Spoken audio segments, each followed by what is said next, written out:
after you've attached your stage 1 or stage 2 regulator based on your local ordinance, you're going to want to go ahead and attach the tubing. Simply take the tube clamp, place it over the hose, and tighten with the supplied Phillips head screwdriver. When you have a nice tight fit, you can concentrate on the next stage, which is attaching the other end of the tubing with the clamp to the back of the unit.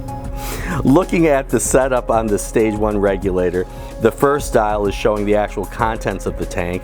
This particular tank is holding nitrous gas, and it's showing just over 4,000 pounds of gas is currently in the tank. The second gauge is showing how much gas will be injected into the machine, and this is showing it just over about 2 pounds per square inch of gas, and that can be adjusted by manipulating this valve left or right and fine-tuning the amount of gas you want the machine to accept, and that's based on your elevation, that's based on your local municipality codes, and that's also based on exactly what you're doing. So to set your machine for gas flush, we can run through the settings. By pressing the setting button once, you get vacuum. We have it set for 20 seconds, which is a very good base time.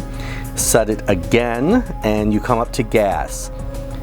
Right now, we're set for 4 seconds worth of gas for the bag. That can be raised or lowered. Set. Cooling. Done. So when you're ready to actually vacuum using gas, there are some things you want to keep in mind. We've got the bag here, the bag opening here. You want to lay the top of the bag over the seal bar, and this clip is a little deceptive, but this clip will hold the bag. But also, the bottom of the clip is the actual gas injector, and you can see the very front of that, those fine holes, that's what's going to inject the gas into the bag. So when you lay the bag over the bar, you take the bottom of the bag and make sure that it's underneath the nozzle. The top of the bag goes on top of the nozzle, but underneath the clip. Now, by letting the clip go, it's holding the bag into place. The top of the clip, the bottom nozzle is now fully inserted into the bag. Run your finger along the top to make sure there are no kinks, and you're ready to vacuum.